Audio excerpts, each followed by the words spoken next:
Welcome back to Pokemon Episode Summaries. Today, I'll be doing the 8th special of the Pokemon anime, another episode of Pokemon Chronicles being Showdown at the Oak Coral, this one focusing on Oak's lab.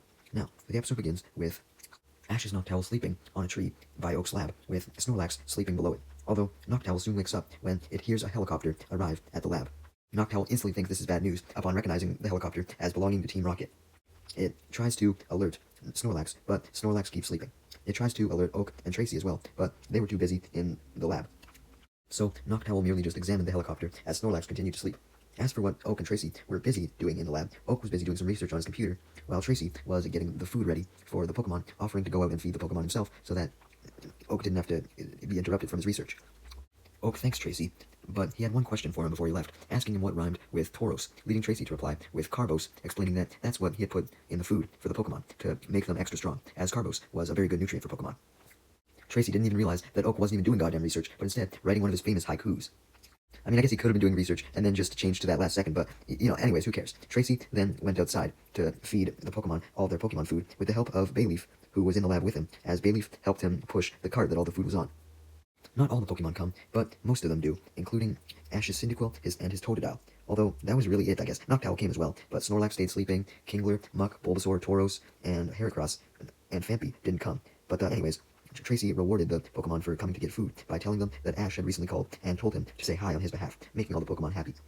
Tracey then leaves all the Pokemon to eat in peace, including Bayleaf, but not before he tells them that he would come back to give them all a protein treat once they were done eating. Meanwhile, the Team Rocket helicopter that Noctowl had spotted earlier had landed in some bushes just by the lab, and although this obscured the helicopter a decent amount, the people who had rode the helicopter obscured it even more by covering it with some leaves, as well as branches and a tarp they had packed. As for who rode the helicopter, it was none other than Butch and Cassidy, who had stepped out to do this camouflage to their helicopter. Butch and Cassidy then walk a little further in the bushes and locate the lab and use their binoculars to get a closer look. As they spied on the lab, they talked about the plan that they had thought of on their way to the lab, and why they were at the lab in the first place. They knew that every trainer from Pallet Town, pretty much, kept their Pokemon stored inside the lab if they managed to catch more than 6 Pokemon, and most trainers from Pallet Town did manage to do so. So, since a lot of Pallet Town's trainers' extra Pokemon were in the lab, Butch and Cassidy decided to try and steal all of the Pokeballs, stating that they would be perfect to help Team Rocket build a stronger arsenal. The two then begin to fantasize about successfully capturing hundreds and hundreds of Pokeballs from Oak's lab, and having them all lay out across Giovanni's HQ, pleasing him. Butch and Cassidy were so excited that they wanted to steal the Pokeballs from the lab instantly, but knew that they had to wait for the perfect time.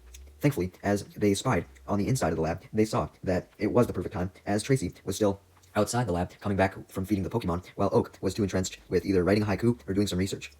Butch and Cassidy laughed, remarking how their goal of stealing the Pokeballs would be easy as they set off towards the lab, coming out of the bushes. Anyways, Tracey had actually decided to stay out with all of Ash's Mons while they finished eating, since he realized that he would need Bayleaf's help to move the cart back with all the empty food cans. So he gave the Mons their protein treat, and then headed back to the lab with Bayleaf, putting the cart back where it came from, but then suddenly he heard the doorbell. So he went to go answer it, and saw that the person who had rung it was none other than a Magikarp salesman, who immediately tried to sell Tracey a Magikarp that he had. This Magikarp salesman was not just any salesman, though. He was the exact same one that had tried to scam James like 10,000 times at this point. Before Tracey could even fully register the Magikarp salesman's face, the salesman practically shoved Magikarp in his face and blocked his view, and tried his best to convince Tracey to buy the Magikarp by stating that Magikarp could apparently lay golden eggs, and added that if he bought Magikarp, then he would get a discount on any other future Mons that the salesman would sell, although the salesman obviously had no other Mons to sell. Tracey, being smart, thankfully didn't fall for the scam, as he said that the salesman was acting pretty suspicious, because he knew that Magikarp obviously didn't lay golden eggs. Just then, Professor Oak arrived, having heard the ruckus, as well as the doorbell, and then he seized the salesman and asked Tracey who he was, leading Tracey to explain what the salesman had just said. And upon hearing that the salesman was selling living beings like Pokemon, Oak got very angry, telling him that Pokemon should not be bought and sold. Upon hearing Oak's rants, Tracey agrees and demands the salesman to fucking leave, telling him that he was at a laboratory that studied and cared for Pokemon, so they obviously wouldn't buy a Pokemon for money.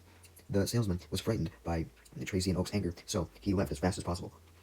Though he grabs his Magikarp from Tracey, and Oak realizes that the salesman was likely just gonna try and sell to someone else, and wished that the salesman would have had a goddamn change of heart. Tracey expressed his doubts that this was possible, and stated that the only way the salesman would not be a threat to other trainers was if he was arrested, and suggested that he and Oak should make a call to report him to Officer Jenny. Just then, though, the doorbell rang again, so Tracey assumed that it was the Magikarp salesman who had already come back, not wanting to give up. So he went up to the door, determined to tell the salesman off for real. So when he opened the door, he screamed that he and Oak were not interested in buying a Pokemon and proceeded to make fun of what he believed was the salesman, only to then realize that he had been too caught up in yelling that he hadn't realized that it wasn't actually the salesman at the door. It was actually Ash's mom and her Mr. Mime. Tracey was obviously shocked by this, and all he could muster was an embarrassed laugh. Ash's mom was shocked as well, asking why Tracey wasn't interested in the picnic she had prepared, with cookies and everything. Tracey apologized, explaining the situation with the Magikarp salesman and how he thought that she was the salesman, leading Ash's mom to forgive Tracey. And then Oak arrives at the door as Ash's mom walks inside, and the two greet each other, preparing for this picnic, with Tracey saying that now was a great time for a break, as both he and Oak had been working hard. Meanwhile, back outside the lab, it was revealed that the reason why Bulbasaur had skipped its breakfast was because it was busy doing its morning runs, checking on all of the other Pokemon that were around the lab, because, that was its job. It was like, the lab guardian. During its runs, it notices several Pokemon, such as Nidorino, Oddish, Parasect, Spinarak, Blossom, Skiploom, and Jumpluff. Bulbasaur was especially pleased upon seeing the Skiploom and Jumpluff as they were getting along, meaning that he had been doing his job of keeping the peace between the two species. Bulbasaur then gets confused as it spots a Golem and a Nidoqueen, believing that those two Pokemon didn't live around Oak's lab. So Bulbasaur kept his eye on them as they walked by.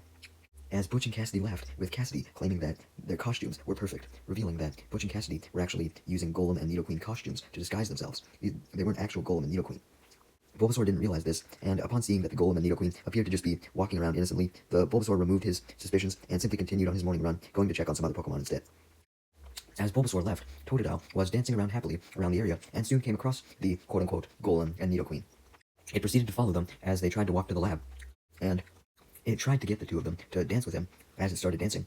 But when they wouldn't, Totodile just figured that the two of them just needed a little wake-up as he used a water gun on them, aiming directly for their face to truly wake them up. However, Butch got angry at this, not wanting to risk getting wet, as he then kicked the dancing Totodile away, angering Totodile even more, leading it to use yet another water gun, this time actually trying to do a little bit of damage to the Golem, or what he thought was a Golem. However, Butch then pulls out a reflection device, sticking out his hand out of the Golem costume in the process, and this device was able to reflect the water gun, sending it at Totodile, which sent Totodile flying back into some bushes, allowing Butch and Cassidy in their Golem and Nidoqueen costumes to continue their way to the actual lab, although they soon take a break from walking, as it was getting pretty stuffy inside their disguises, so they took off the helmet part of each of their disguises, and also dried themselves off from the bit of water they had got from Totodile's water gun. Although they soon regretted this, and wished they had more water, as they realized how hot it was, especially because they had just been inside super hot costumes. Well, technically, they were still inside the costumes halfway, it was just their heads that weren't, which made an Oddish that came by and spotted Butch and Cassidy very confused, as it thought that Butch and Cassidy were half human, half Pokemon, so it immediately ran to explain what it had saw to Bulbasaur. This Oddish was also likely the same one that Bulbasaur had helped out back in episode 210, I think it was, so that explained why the Oddish was super hellbent on telling Bulbasaur what happened. Oddish was panicking, so Bulbasaur told Oddish to calm down and asked where he had seen these half-human, half-Pokemon creatures, so Oddish leads him to the place, but when Oddish and Bulbasaur get to where Butch and Cassidy were, they see nothing, as Butch and Cassidy had already continued walking towards the lab, back in their disguises fully. As Butch and Cassidy were walking, though, Cassidy accidentally stepped on Cyndaquil, who was sleeping on the path, and Cyndaquil got pissed off by it being woken up, as it immediately ignited the flames on its back to defend itself. The fire does nothing to Butch and Cassidy, though, as they just put out Cyndaquil's flame entirely, with Butch using a fire extinguisher, having to poke his arm out of the costume again, and Butch and Cassidy continue on, leaving Cyndaquil without a flame, which Bulbasaur and Oddish soon come across, having come across Cyndaquil.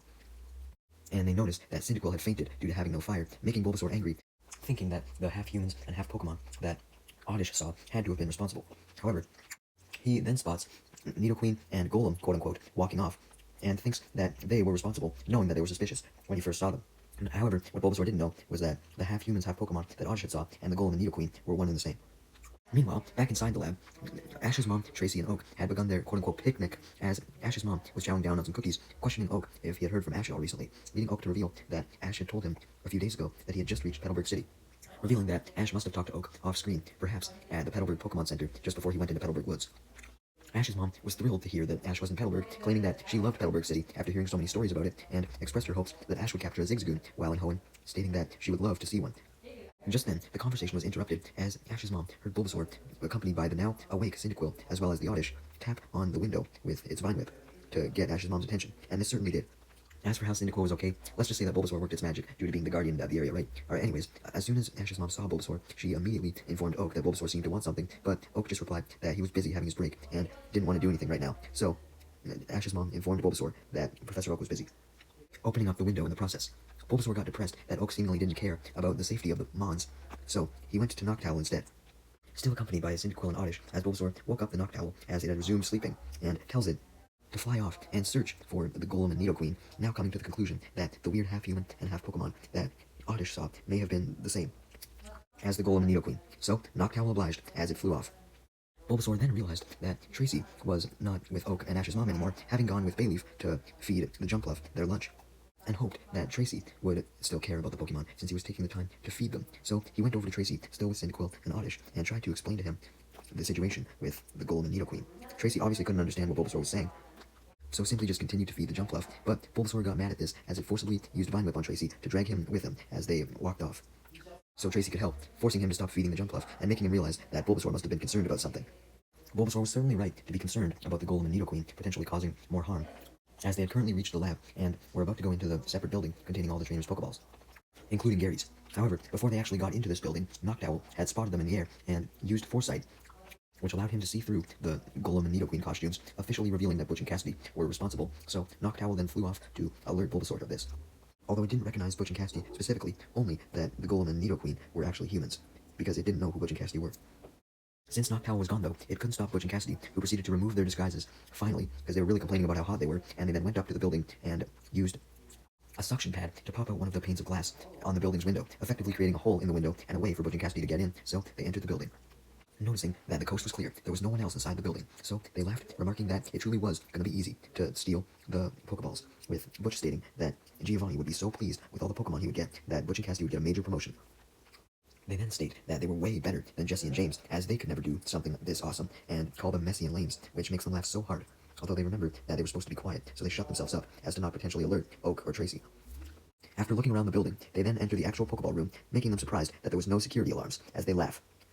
Butch and Cassidy soon cut their laughing out once again, though, as they overheard Oak and Ash's mom talking from the main lab building next door. They quickly go over to the other room that Oak and Ash's mom were in to make sure that they were preoccupied with talking to each other so that they wouldn't catch them, and sure enough, Oak and Ash's mom were distracted while Mr. Mime was cleaning the room, with Oak and Ash's mom talking about how good the cookies were and what they were going to have for dinner that day. So Butch and Cassidy shut the door to the other room that Ash's mom and Oak were in to ensure that they likely wouldn't come out, and they began actually stealing the Pokeballs as quietly as they could, excited by how many there were. Meanwhile, Bulbasaur had dragged Tracey over to a path, as it knew that Noctowl would likely fly over to this path once it was able to find Golem and Nidoqueen, and sure enough, Noctowl flew over the path. Tracey understood that Noctowl wanted it, Bulbasaur, Bayleaf, Oddish, and Cyndaquil to follow, so they did, as Noctowl informed Bulbasaur that yes, it had found the Golem and Nidoqueen, though just revealed that they were humans in costumes, not that they were actually Butch and Cassidy, because he didn't actually know who Butch and Cassidy were. Soon enough, Noctowl leads Tracey, as well as Bulbasaur, Cyndaquil, Oddish, and Bayleaf, to the now broken window, leading Tracey to come to the conclusion that there must have been people who broke in to the lab, so he rushes in to the room that Oak and Ash's mom were in to inform them of this, interrupting Mr. Mime's cleaning. Professor Oak was shocked because he and Ash's mom didn't hear anyone breaking in, and he figured that they would have, although he didn't doubt Tracey, as he wouldn't have lied about the window being broken. So Oak, Tracey, and Ash's mom began searching around the lab, looking for the intruders, until they eventually reached the Pokeball room, but saw that no one was in there, and all the Pokeballs had been stolen.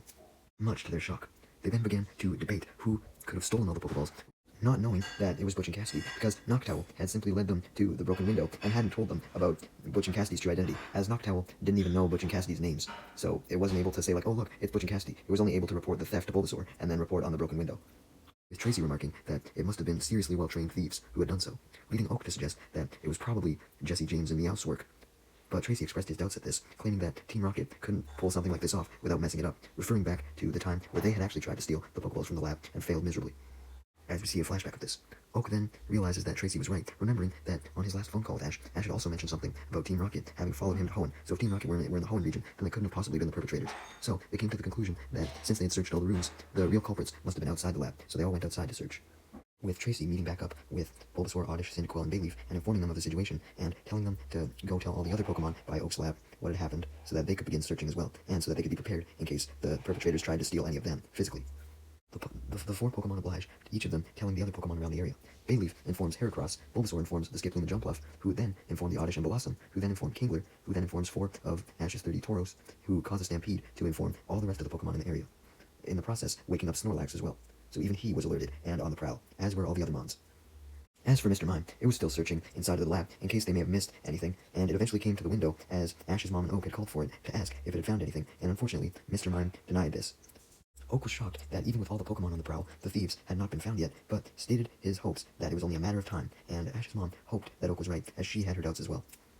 Meanwhile, as for Butch and Cassidy, they left, claiming that the Pokemon would never be able to find them because they were probably looking for traditional thieves in black clothes, not the people disguised as Pokemon, which Butch and Cassidy were, because they were now back in their Nidoqueen and Golem costumes, unaware that the Pokemon were in fact looking for any suspicious Nidoqueen and Golem due to Bulbasaur, Oddish, Cyndaquil, and Bayleaf informing them all of this. Anyways, Butch and Cassidy, with their costumes back on, were now making their escape back to their helicopter, pushing the Pokeballs inside the container that they had put them in, and they had the container disguised in a Muck disguise, because, Muck was like a fat, blobby bitch, so a Muck body could easily cover the container. As Butch and Cassidy then congratulate themselves on their awesome theft, they then get startled as they see a Nidoking pop out of some bushes.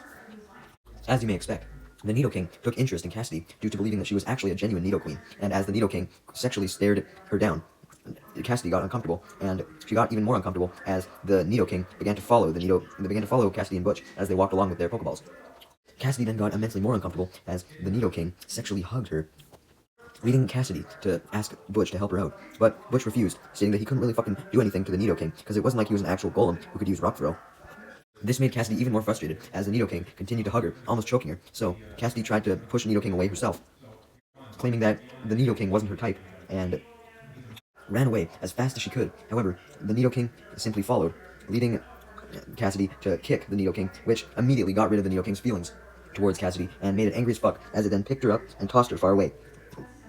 The sound of Cassidy falling in her huge-ass costume echoed throughout the area as she quickly got back up and panicked, wondering where Butch and the cart full of Pokeballs had went, but thankfully, Butch then showed up, assuring Cassidy that the Nidoking was gone since she had been tossed too far away, and joked that Cassidy should have been dressed up as a Kangaskhan instead, because that way the Nidoking wouldn't have been attracted to her at all. Cassidy gets angry at Butch for this joke, so he apologizes and instead just asks if Cassidy was alright. Before Cassidy could answer though, Muck then showed up, yes, Ash's Muck, and it proceeded to smother the case with the Pokeballs, leading Butch to come to the conclusion that Muck must have liked the Muck disguise that was on the case, thinking that it was a real Muck, and therefore wanting to smother him. However, Butch was obviously angered by this, as if Muck was covering the case, then they couldn't continue pushing it away, so Butch tried to push Muck off, but this just resulted in Butch getting smothered by Muck as well. Meanwhile, as for Noctowl, it was searching for any sign of the thieves, only to then find Butch and Cassidy's helicopter, which was still covered by a tarp and some leaves. So, Noctowl uses foresight to see underneath the tarp, revealing to it that it was Team Rocket's helicopter, and it therefore flies to Tracey to tell him about this, confirming that Team Rocket had to have been involved in some way. So, with Tracey now informed of this, he ran over back to the location of the helicopter, along with Bayleaf, Noctowl obviously, Cyndaquil, Bulbasaur, and Oddish. Meanwhile, back with Butch and Cassidy, after seeing Butch get smothered by Muck, Cassidy tried to take action and save both Butch and the case, although she just ended up getting smothered as well, meaning the two of them were now restrained by Muck. And just then, Totodile appeared. It sees Butch disguised as the Golem, and remembered what happened last time, still angry at Butch for this. Remember when Butch redirected his water gun attack? So Totodile was so angry that he went to go try and water gun Butch again. However, Butch was able to pull out the same thing that deflected Totodile's last water gun to deflect it again, and sent it back at Totodile. But this time, Totodile was prepared, as he was able to dodge, preventing himself from being knocked down by his own water gun. With Totodile unharmed, it then tried to attack Butch with yet another water gun, and Butch wasn't expecting this, as he expected Totodile to have gotten hit by the previous one. So, as a result, Totodile's water gun actually hit Butch this time, freeing him from Muck's grasp and knocking him into a tree. This knocked Muck over, causing him to release the container of Pokeballs and Cassidy as well. So, Cassidy quickly told Butch to get up, and the two of them ran off with the case of Pokeballs, leaving Muck and Totodile confused at why a fucking Golem and Nidoqueen needed a case of Pokeballs, although Totodile simply just left the area, happily dancing, forgetting about it, because he was just happy to have scared Golem off, it seemed like, while Muck, on the other hand, was sad, as he enjoyed smothering what he believed to be a Golem and Nidoqueen, as well as the case, and now he couldn't do that anymore. Meanwhile, Noctowl had now led Tracey, Bayleaf, Bulbasaur, Oddish, and Cyndaquil to the helicopter, and Tracey obviously came to the conclusion that the helicopter was Team Rocket's after he had Bulbasaur use its vines to lift the tarp and the leaves off. Meanwhile, Totodile had gone to Professor Oak and Ash's mom and Mr. Mime to excitedly tell them about how it had defeated its arch-nemesis, Golem. Although Oak obviously couldn't understand Totodile, he figured that since he was so excited, he must have found something related to the thieves, so he told Totodile to lead the way as he and Ash's mom followed Totodile, as Totodile took them back to the spot where he last saw the Golem and Nidoqueen. But not before Oak and Ash's mom instruct all of the other Pokemon, including all of Ash's and all the Jumpluff, Blossom, and Oddish, and just all the Pokemon, to come as well, and they soon find footprints, unknowingly belonging to Butch and Cassidy, still disguised as the Nidoqueen and Golem, so they follow those footprints. As for where Butch and Cassidy were going, well, they were of course heading for their helicopter with the case of Pokeballs. And unbeknownst to them, all the Pokemon, along with Oak and Ash's mom, were trailing them. Butch and Cassidy were running so fast that the helmets of their disguises came off, but they didn't care as they made it to the helicopter and didn't see anyone there. So they were about to hop in the helicopter, only for Tracey to reveal himself, along with Bulbasaur, Bayleaf, Oddish, and Cyndaquil, revealing that he had been hiding behind the helicopter, waiting for Butch and Cassidy to arrive, and also Noctowl was there too. Butch and Cassidy panic as they go to turn around and try and escape another way without their helicopter, only to find Professor Oak, Ash's mom, and all of the Pokemon on the other side of them, as they had followed the footprints directly to the helicopter as well. Then, some of the Pokemon surround Butch and Cassidy on the other two open directions, as Oak remarks that Butch and Cassidy were now surrounded, and Tracey orders them to surrender and give up and give back the Pokeballs, otherwise bad things would happen, referring to them getting beat up by the Pokemon. However, Butch and Cassidy refused to give up, as they did their motto. Upon hearing Butch and Cassidy's motto, Tracey remembers Butch and Cassidy from running into them in the Orange Islands, and explains to Oak and Ash's mom that they were essentially just a knockoff version of Jesse and James. This alone angered Butch and Cassidy, but Butch was angered even more, as Tracey clarified that their names were supposedly Cassidy and Biff. However, Butch gets even more angry, as Ash's mom had misheard Tracey, so she ordered Cassidy and Bill to give back the Pokeballs. If you couldn't tell already, Butch hated having his name mispronounced. He then hated even more when Oak demanded that Butch and Cassidy return the Pokeballs as well, stating that you had to earn Pokemon, like how all the trainers that had successfully caught the Pokemon had done. They didn't resort to stealing, they had worked hard, and they had caught the Pokemon, and made friendships with them. And Oak also adds that Butch and Cassidy should get the fuck off his goddamn property. Butch and Cassidy refuse, as they state that their ideals were different. They didn't want to have to work hard for Pokemon, or they didn't want to have to make friendships with them. They just wanted them to make money with their boss. So they decided that they should prove whose ideals were better by having a battle, since they wanted to do everything they could to stop Tracey, Oak, and Ash's mom.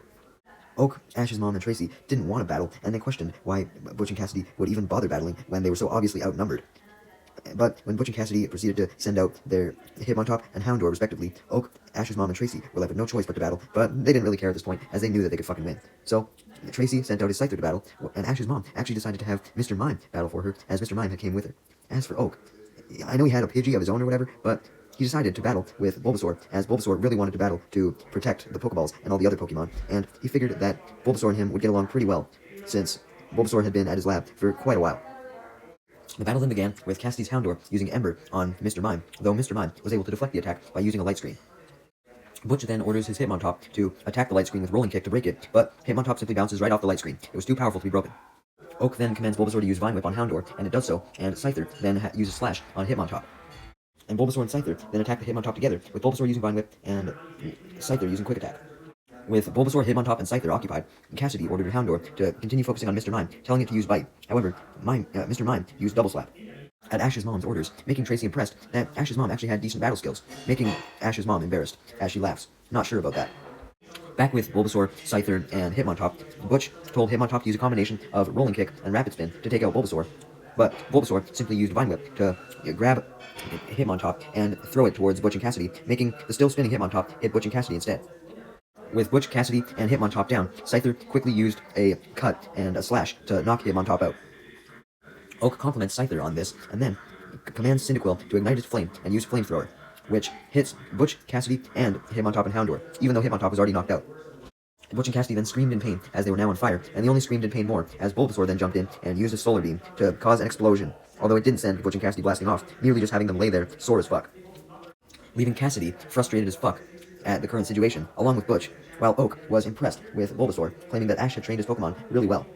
If Bulbasaur was able to use a Solar Beam that strong, Cassidy then questions how the fuck Bulbasaur used the Solar Beam without even Oak's commands, or anyone's commands for that matter, leading Oak to reveal his assumption that Bulbasaur must have been inspired by Cyndaquil and his Flamethrower, and wanted to get in on the action as well. He then points to Totodile, remarking that he looked pretty inspired by the Flamethrower and Solar Beam as well, and he sure did, wanting to get revenge on Butch and Cassidy, now realizing that they were the Nidoqueen and Golem, and Totodile then sent Butch and Cassidy blasting off with the strongest water gun it had used all day. With Butch and Cassidy now gone, all the Pokemon cheer, happy that all of the Pokeballs were saved, as they hadn't been blasted off with Butch and Cassidy. Oak, Ash's mom, and Tracey then thank all the Pokemon for their help, with Oak explaining that even though he initially was kind of mad that his lab didn't have an advanced security system to protect the Pokeballs, he now realized that the Pokemon were all the protection that the lab needed. And the Pokemon all cheered at this, as well, as Oak, Ash's mom, and Tracey all made fun of Butch and Cassidy, laughing at their incompetence, as the Pokemon joined in on this laughter. Even some of the Sandshrew from episode 210 had joined in on the celebration of defeating Butch and Cassidy as well. The episode then ends with everything going back to normal with Butch and Cassidy gone, and Oak pleased that the Pokeballs had now been returned to his lab. As it was revealed that he wasn't working on research earlier, he was writing one of his haikus, and he proceeded to recite it to Ash's mom, leading Ash's mom to believe that the poem was written about her, since it was a love poem, and she thought that Professor Oak liked her, and she liked him as well. If Ash's dad's still around, then maybe Ash's mom is cheating? Conspiracy? And he's probably dead though, because we never see him. Anyways, Bulbasaur was walking by as Oak recited his poem, so Bulbasaur thought that the poem was actually all about him. So he came to the conclusion that Oak felt bad for initially dismissing Bulbasaur, making Bulbasaur happy as he continued to do his morning runs, watching over all the Pokemon to make sure they were okay. And he also passed by Noctowl, who was sleeping, just as it was in the beginning of the episode, happy to catch up on sleep, now not having to worry about a fucking helicopter showing up. The episode then ends with one last scene of Bulbasaur checking in on some Sandshrew, Oddish, and Blossom.